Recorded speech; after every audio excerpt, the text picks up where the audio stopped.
Isn't it great that we could be here today and play bass for everybody? Absolutely. It's so absolutely, positively wonderful that we could play.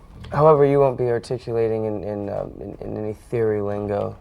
It'll be hard for me and you to talk about theory since neither of us know a damn thing about it. Right, which is why it's good that I should be interviewing you on this occasion. Yeah, but see, we know about a lot more other cosmic things that are floating around in the universe and in this very room today, things that are circling around that hopefully we'll be able to be vehicles for these things and let them come pouring through our nostrils today. I think what you and Chad did earlier was very guttural. It was good. Well, you know, with Chad and I were just jamming earlier. This is a spontaneous jam thing, and this is the type of thing, and that's what my playing is all about as a bass player, is just about jamming. So whatever the vibe is in the room, or whatever, if I'm like upset because somebody hurt my feelings, or if, you know, I'm thinking out, you know, that was, you know, that didn't even never made it to a stick to be roasted in a barbecue. Was your father a musician? Well, not my real father, but my stepfather. Right. Who raised me was the first person to really expose me to the true magic of music. And what was some of that stuff that you got into earlier? The first thing that I got into, well, he was a jazz musician and he plays the upright bass. And he just played hard bebop jazz, you know, the jazz that was real popular with guys like Lee Morgan and Hank Mobley and John Coltrane and Charlie Parker and Dizzy Gillespie and Miles Davis and people like that. And, you know, he played that upright bass like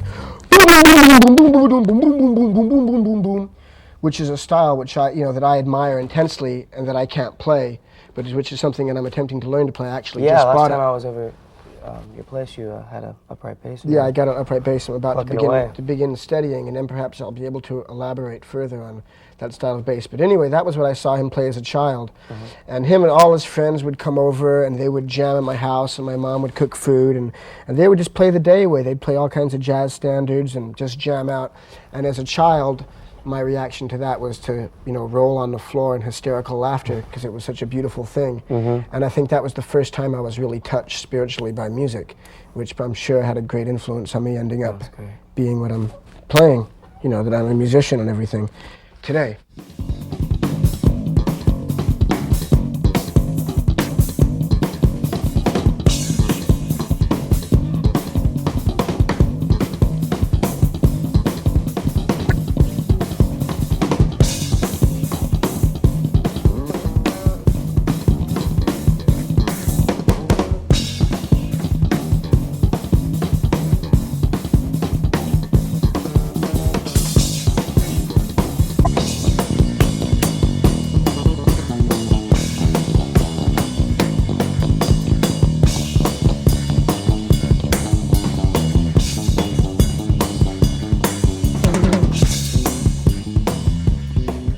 What are some of those records that you're referring to? The first record that I ever got, which was Louis Armstrong and the Hot Five. And aside from the fact that there was a song on that record called All That Meat and No Potatoes, which I used to just walk around singing all the time when I was a kid, and it went, all that meat and no potatoes, just ain't right like green tomatoes. It had Louis Armstrong, who was probably the greatest musician that ever lived. And I remember I have this distinct memory of when I first started playing the trumpet, before I started playing the bass.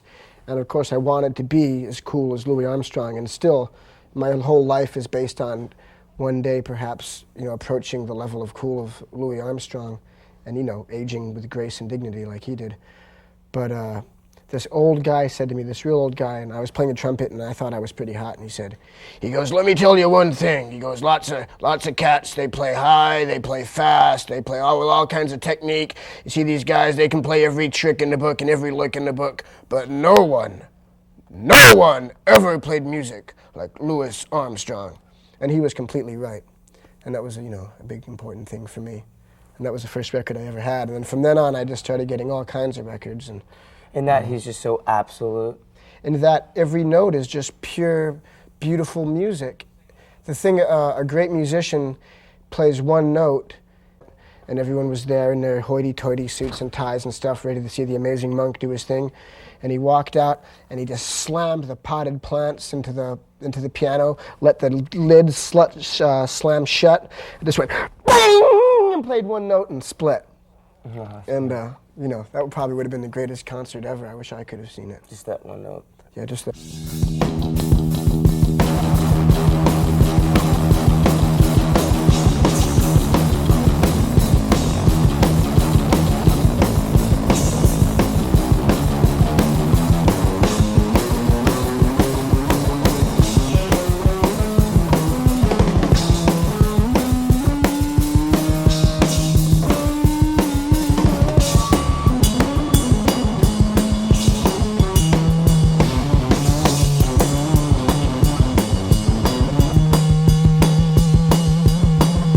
My influences as a musician, they are, I've never tried to be like anybody, but I just I don't want to imitate anybody or be like anybody, but I want to be open to everything. Right. And so, you know, as much as I can dig, like somebody who would do something like this in a song, you know.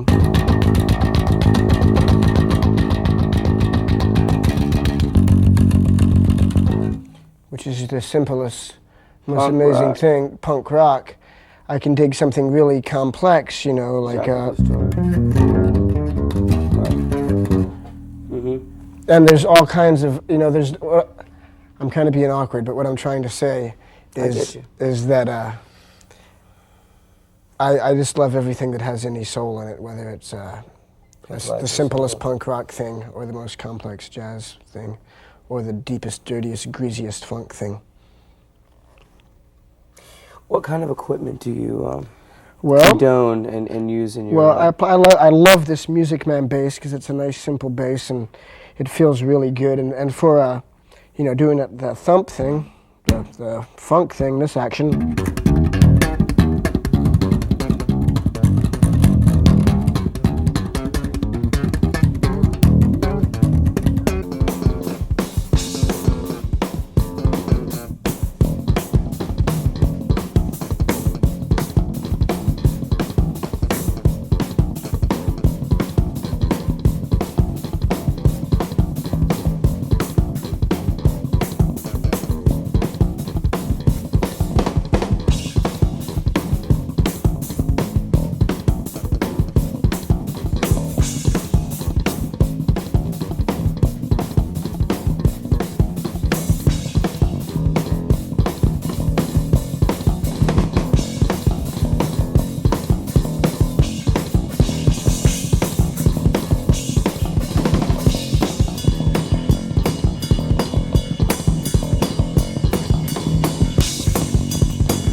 But, you know, I don't think equipment really matters at all. I think equipment is really meaningless. I mean, it's nice to have stuff that you like, but the thing is, if you can't feel something with your fingers or with your heart, and if you don't have anything to say with your instrument, then it doesn't matter what you have, you know? So, you know, kids that want to play music, if they can't afford to go and buy like the big, fancy, expensive thing, it really means nothing. Because if their heart's in it and they dedicate themselves to the instrument, they'll be better every time than the lame-o with the fancy pompous equipment. rock star who gets the equipment for free. Yeah, that could always be better than me. Look what I've grown into. Has anyone ever told you that you sucked? Yes, people have told me that I suck before. How did you But feel? I think people should tell me that I suck more often. Well, I'll tell you that. I just told you that now in a roundabout way. Yeah. Yeah, but the thing is, like, everything in life relates to music, so if someone told me I sucked, like, in some other way, it would be just like I sucked in music, like, you know, so, you know. Right. Like, the first time I did I did karate when I was a kid, and I went to do a flying side kick to break this board, and I fell flat on my face. I did it about 3 times in a row in front of all these Boy Scouts at a Boy Scout jamboree. I was really upset.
Envelope filter.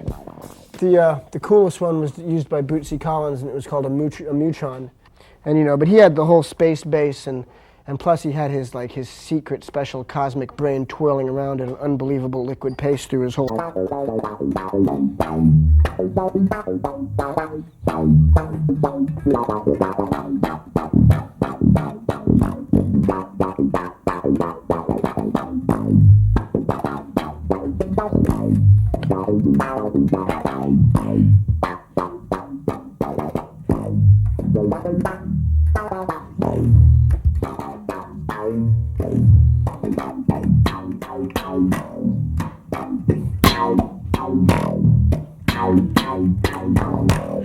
So that's what happens when you press on that thing.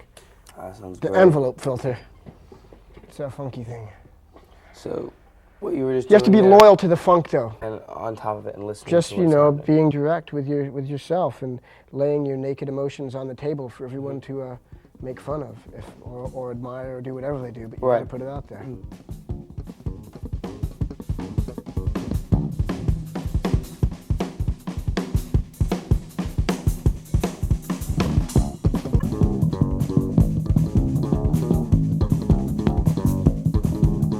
I used to play in this punk rock band called Fear. Mm-hmm. It was one of the first bands I was ever in, and almost all of the bass lines and all the songs.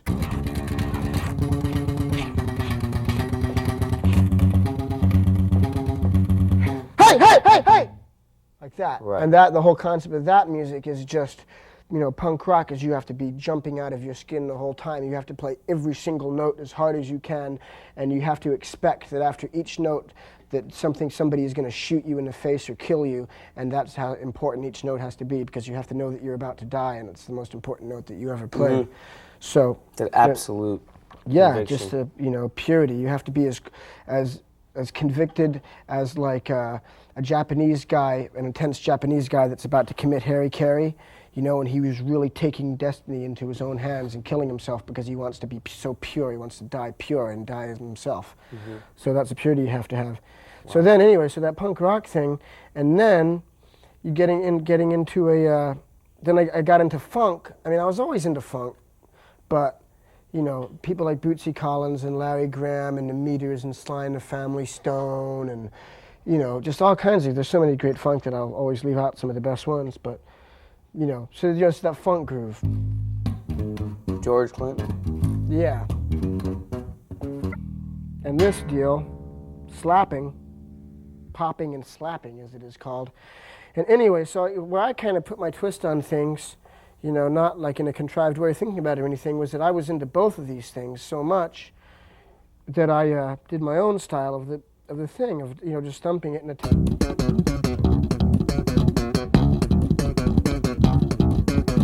get up and jump. Yeah.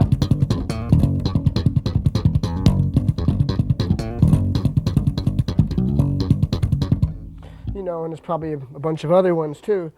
So, but that's where that kind of comes from, is just loving funk, but also understanding that punk rock intensity. And I don't think anyone can be a good rock musician today unless they can relate to punk rock, because it was such a completely changed the face of rock music. And there's a lot of rock musicians that kind of like ignored this whole era of music and never really got into it. And always, if they don't understand it, there's always something missing. Well, you could tell who those people are. Yeah, should I do one of those bass lines slow, so maybe if someone wanted to figure it out, they could? Yeah, that'd be fun, because I'd like Okay, to. it's nothing special or anything, but it's a cool lick if it's played with conviction and with the right feel. It's just, here's how it is fast. And if you do it slow, it's like this.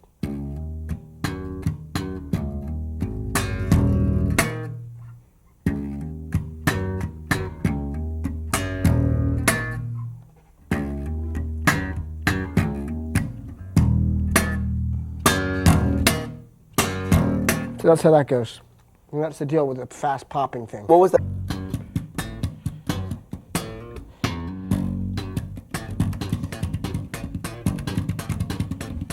You make it look so easy. I have a question. Here's a good question. Do you write, for instance, that Get Up and Jump, did you write that slow and then No. just sped it up? No, well, I don't actually write anything because I don't do any writing. I just come up with grooves. But no, I just started doing it. I just did it fast, and it sounded good. It's something that me and Hillel used to do, you know, who was such a huge influence on me. Hillel Slovak, who basically gave me my whole insight into the string instrument, playing the bass. He was so important. But I don't know what else to say about the popping and slapping thing, except that, you know, I think that Kim Gordon from Sonic Youth said it best when she said that, you know, there's all these guys in bands now doing this macho bass funk slapping thing, and I don't really like it. And I have to kind of agree with her. I think it's kind of getting played out, you know, and instead of being like an art form, it's kind of becoming a macho jock thing. And, you know, that's pretty an insensitive, lame way to be.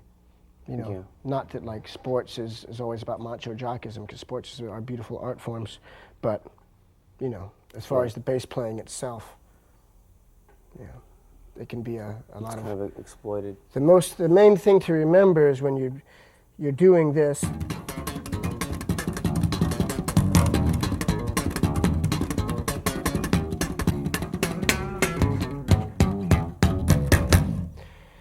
is that that's something that's really fancy and you know, it's really obviously ornate and fancy, and you're you know, you're kind of showing off when you're doing something like that. So there has to be a dynamic, you know, there always has to be a dynamic, because you can't play that good. You can't play something and make that beautiful art and play fast like that unless you can play something really simple and sweet to go with it, so there's a dynamic, so it, you know, it's nice. So if you could play something simple and nice, you know, just anything, you know.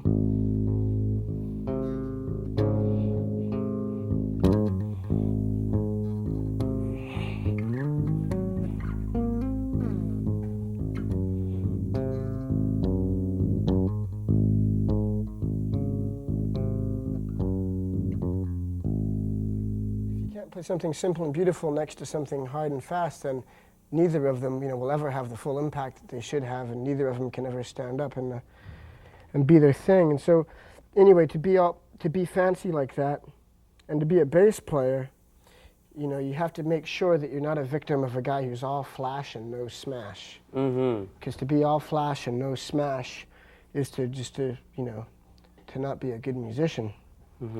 So you have to have some smash with your flash.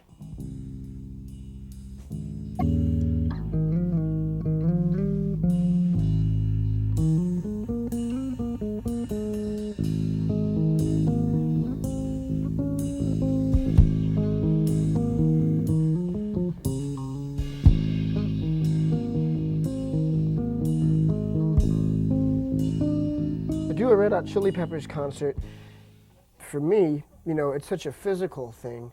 You know, there's so many peaks of physicality where I have to put my whole body and everything into it, and just to do it right anyway. And so I need to get the physical thing happening and get my muscles and everything really warmed up. So what?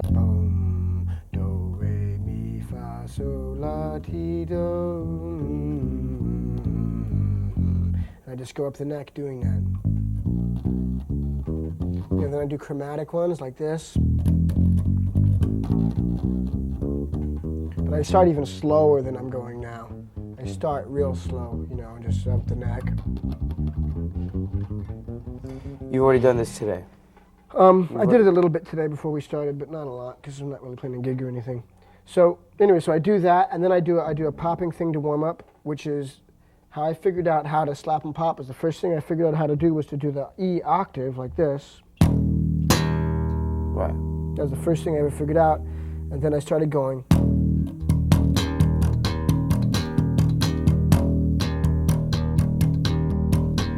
And then I started doing it faster and faster. Anyway, so what I do to warm up, I go like this, up and down my neck.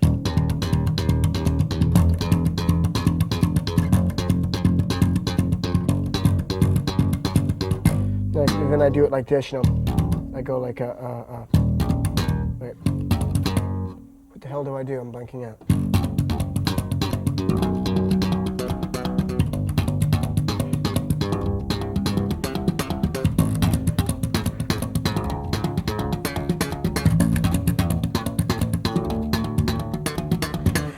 And so I do the warm-ups, you know, and I start playing slow, and I just do it, get harder and harder, and I do it for about 45 minutes. And then I'm really warmed up, and I feel like then I don't have to worry about the physical aspect of playing getting in the way of whatever I want to do. Can I see that particular pattern again?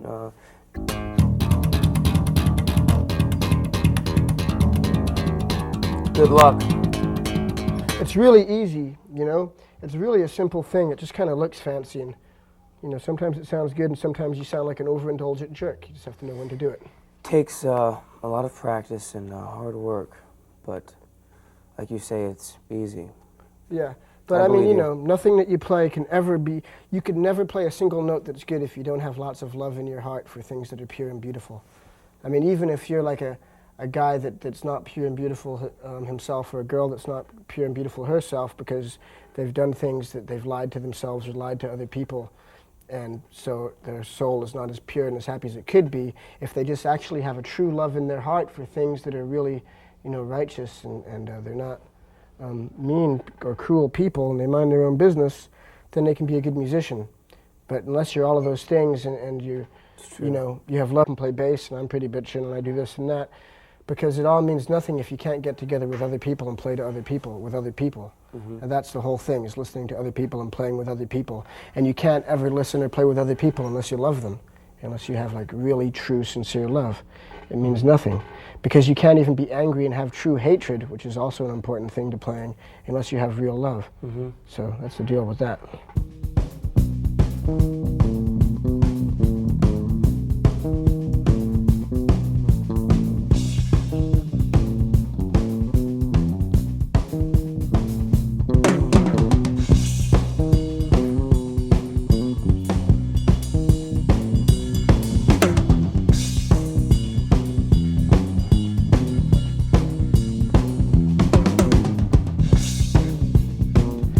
Only time downstrokes and go like this. No upstrokes? You know? No, you weren't allowed to do upstrokes. That was considered wimpy in punk rock. Really? Or in the fear style of punk rock. If you went like this, like if you had a line to go bibba dibba dibba dibba dibba and you went like this, you were, you know, not cool. But if you went like this until your penis popped off, you know, I can't even do it now. I used to play it all the time. Then you're cool, because you know, then you separate every note. That all the note, when you go up and down, you're like ba ba ba ba ba ba ba. But if you go all straight, all downstrokes, then you go ba ba ba dig dig dig dig dig dig dig dig dig dig dig dig. So, you know, but I really don't use a pick unless I have to. Like sometimes I use it to do this. Once in a while. What did I use it for? A thing that was really cool, and I probably can't even remember it. It was just like a...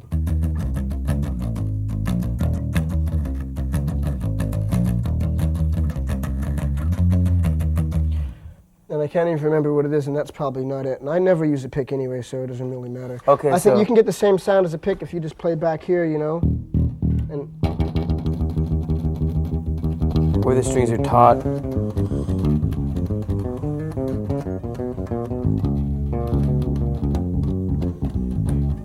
I have to admit, I do like the sound of a good hard pick on a bass every once in a while. You know, so a lot of my favorite bass players used picks, you know, use picks. I mean, there's certain people, like I think the guy in Fugazi, Joe Lally, who's such a great bass player, he plays these really cool, like big, warm, round-sounding, almost reggae-like bass lines, and he uses a pick, you know, and it sounds cooler than hell. So, you know, it doesn't really matter if you use your picks and your fingers. I mean, if you have something cool to play, then you're going to play it, you know, whether you beat your shoe on the bass or something. Well, guitarists that go to bass have a real hard time getting off the pick. Yeah.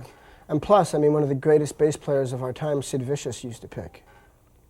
So, Flea, let's cover the fingers. Let's cover all of the fingers. All the fingers.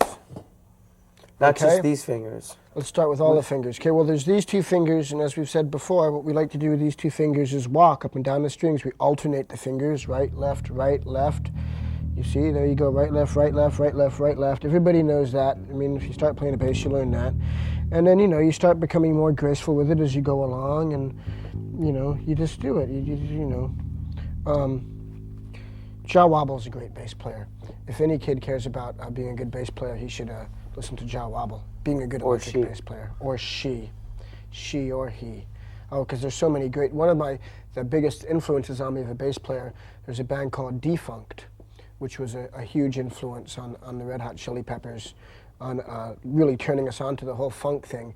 And the bass player in that band was a girl named Kim Clark, and she's so great.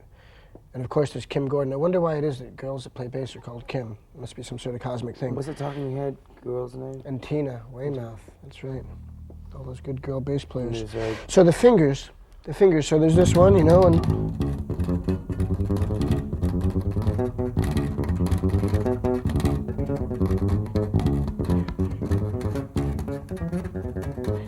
I always do it left, right, because it seems to be the most convenient way to do it, and it's just the way I always do it. I don't know. But I mean, I'm sure there's other ways to do it.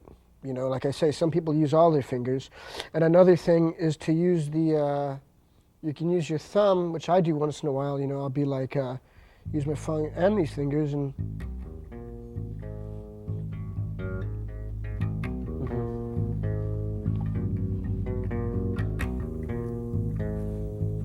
So some people use a pinky too? Probably. Wow. They probably do use their pinky. But some guys are just so slick when they use all three fingers, and they can just go whenever they want. These crazy guys. Fishbone? Norwood? I heard the greatest Norwood bass lines the other day on the new Fishbone album that they haven't made yet. Norwood's such a great bass player. But, and okay, so the plucking thing, and also, you can use it like kind of, if I think,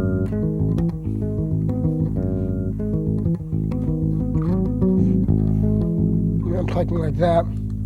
And there's another thing I was thinking, to do with fingers that I do sometimes is I, use both fingers and hit two strings at the same time. Like that. Here I'm hitting the D string and a G string at the same time. And then if I go like that, then I could go.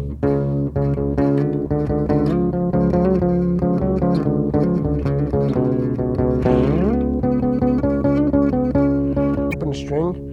And using the open string is always nice, if you're playing. Like I think earlier when me and Chad were jamming, I was doing something like using the D open string, like I was playing this fast popping thing in D, like something like that.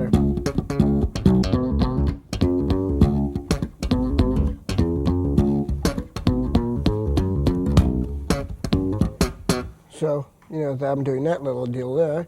And, and the two notes at once, we did that,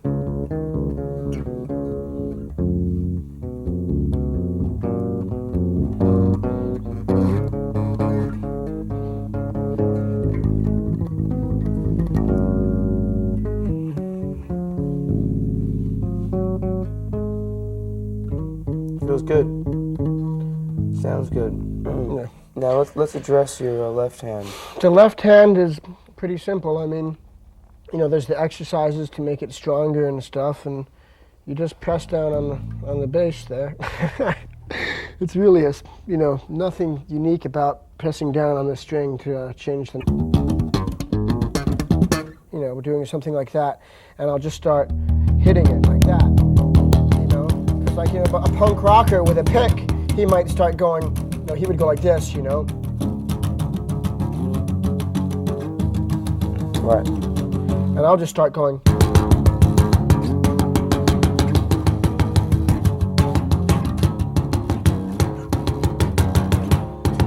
And just hit it, and you could either hit one string with your thumb like that, or you could hit two strings, or three strings, or four strings. But so, that's another way. You can just hit it, or you can even just hit it with your hand, Right. The attack then is really on the release. It's about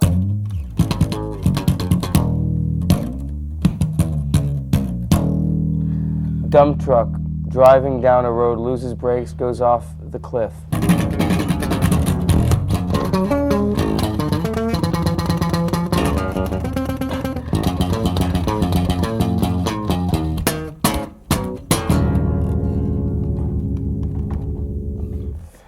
Manic woman tripping on the umbrella.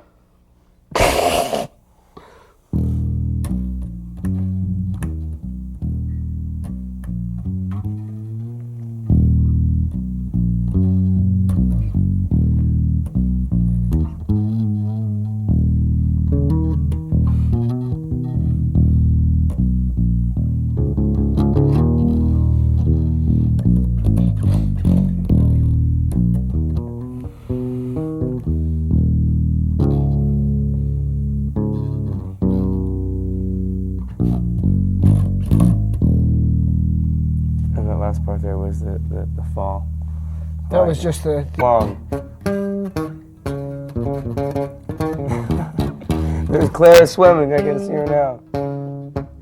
with her floaties. Yeah, with her floaties on her arms.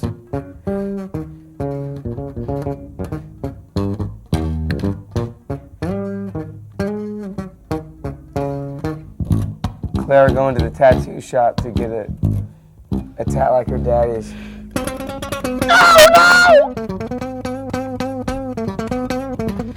She wouldn't go. She doesn't want one. Too young. Yeah. But you want.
That.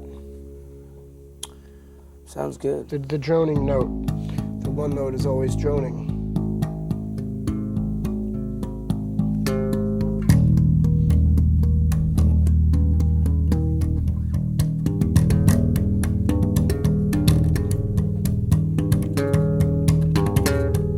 Cool.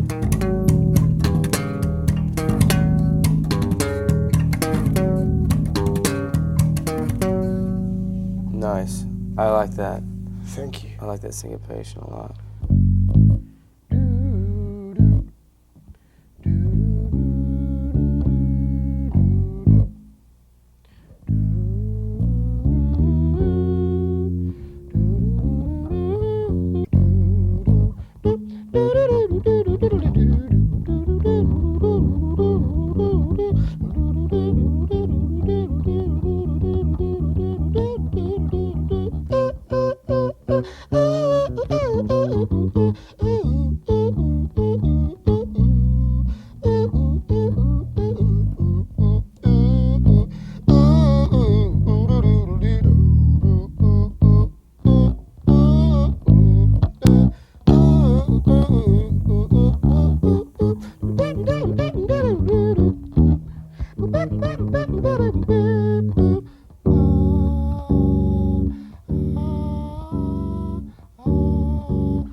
I think it's good to be able to sing the same note that you're going to play, because if you can, I think probably a really good way. Sometimes if I'm trying to think of something and if I feel like it's just not flowing naturally, instead of trying to play it on the bass, I'll just sing something cool in my head, because that's easier sometimes. You can just sing any old nice thing that you like in your head and figure out how to play, You know, that's just like learning something off a record or something if it's already there sitting in your head for you to copy.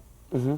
Elaborate on how you achieve synchronicity with a fellow musician, specifically, let's say a drummer, because it's so rhythmically. Well, I mean, first Based. you just have to, for me to play with a drummer, you know, I have to just listen to the guy and instead of like the best way to come into a jam with one thing is just not to come in with an attitude of you already know what you're going to do. You have to come in and be open and listen to what's happening in order to fully, you know, create the telepathy that you need to have with another musician in order to improvise with him. And if you're me and you're jamming like me, if you were me, you're pretty ignorant about a lot of things about music, and you don't know a lot about chord changes and stuff like that. So you just kind of, you know, jam on you know, modally, and you just do what you can, you know. And I think because of, like, for me, jamming out, because of my ignorance of a lot of things about music, there's other things that I do, you know, which have made me what I am. Like, because of, it's like if you chop off somebody's leg, you know, the rest of their body gets stronger. So there's certain things that you know, that make people, you know, that make me good at certain things that I do, that make people like me. And so I guess that's good. You know, I mean, anything is good if you do it with commitment. But you know, the more, I'm just saying, because I know so little about techno things in theory, it doesn't mean that that's a good thing. It means that I make the best with what I got and I jam with what I've got. But if I knew more about technical things in theory, then I would just have more options with which to express myself. So I don't want anyone to think that I'm like saying it's great to be an ignoramus. I'm just saying that that's what I am. So I just do my very best with what I've got. And but you've done that too. Yeah, but I would love to learn, you know, other things about music. So well, I that's could do where other I'm at things. right now musically too. I just want to understand the universal language, you know. So Yeah. like math can articulate. Yeah, so you the can scientific world. And, exactly. You know, it's a language. Exactly, and I say, above all, what you do as best as you can do it. Where you want to be pretty and pink like a soft rose growing in the springtime, then be that, as pretty and as beautiful and as slippery as you can. And if you want to just be like the biggest, ugliest monster that scares everybody away, do that as best as you can. If you want to be a clown in the circus, be a clown in the circus. If you want to be an upright golden statue of liberty, then be an upright golden statue of liberty. But just do whatever it is that you do and be true to yourself and be yourself and just play your hardest and your best and you know, always just play every note like it's your last, is what I have to say. And just really care. And if you really care, then you'll get somewhere.